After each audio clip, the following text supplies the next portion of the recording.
વીરપુર ગ્રામ પંચાયતમાં ટેન્કર રાજ વીરપુર ગ્રામ પંચાયતના રાવળ ફળિયામાં પાણીની સમસ્યા વર્તાઈ વીરપુરના પશુ દવાખાના પાસે પાણીની પારાયણ મહીસાગર વીરપુર ગ્રામ પંચાયતના આધેડ વહીવટીતંત્ર નિષ્કાળજી દાખવતા પ્રજાને પાણી માટે વલખા મારવાનો વારો આવ્યો છે ત્યારે દૂર દૂરથી પીવાના પાણી માટે વીરપુર નગરના રહીશોએ ભટકવું પડે છે ત્યારે જાગૃત નાગરિક દ્વારા લીમરવાડાના યુવા મોરચાના પૂર્વ પ્રમુખને રજૂઆત કરાતા તાબડતોબ પાણીના ટેન્કરની વ્યવસ્થા કરી પાણી પહોંચાડવામાં આવ્યું હતું।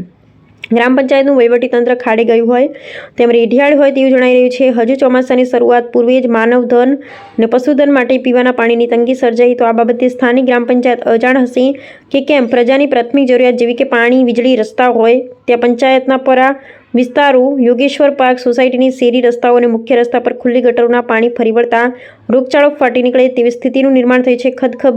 ખદબદતી ગંદકી અને દુર્ગંધ મારતું ગટરોનું પાણી રહેણાંક વિસ્તારમાં ભરાવાથી ચામડીના રોગો અને મચ્છરજન્ય રોગોના ભરડામાં નાના ભૂલકાઓ આવે તો નવાઈ નહીં। ગટરોના પાણીનો કાયમી નિકાલ ન થતાં રહીશો ત્રાહિમામ પુકારી રહ્યા છે। કે આ પાણી આપો છો એ કઈ કઈ જગ્યાએ આપો છો? હાલ તો અમે 15 દિવસથી લીંબરવાડામાં આપતા, પણ હાલ 2 દિવસથી ફોન આવ્યા કે વીરપુરમાં બજારમાં કયું ફળ્યું રાવળફળિયું સાઈડ પાણીની તકલીફ છે તો હું જાતે આવી જોયું। બરાબર ખરેખર બહુ વિકટ પ્રશ્ન છે પાણીનો હોય એટલે પછી હું અને મારા મિત્રો દ્વારા પાણીની સુવિધા પૂરી પાડી અને આ લોકો મકાન બી નથી, આ લોકોને દુકાનમાં રહે છે અને એ ગટરનું પાણી બી ખરાબ આવે છે, બહુ વિકટ પ્રશ્ન છે।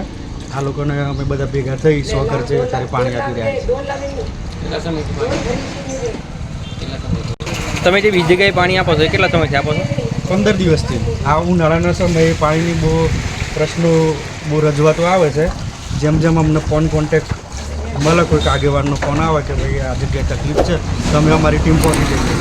કયા કયા ગામડામાં પાણી આપ્યું અત્યાર સુધી? હાલ અમે લીંબરવાડા તો આપીએ જ છીએ, સાથે વીરપુર બી ચાલુ કર્યું છે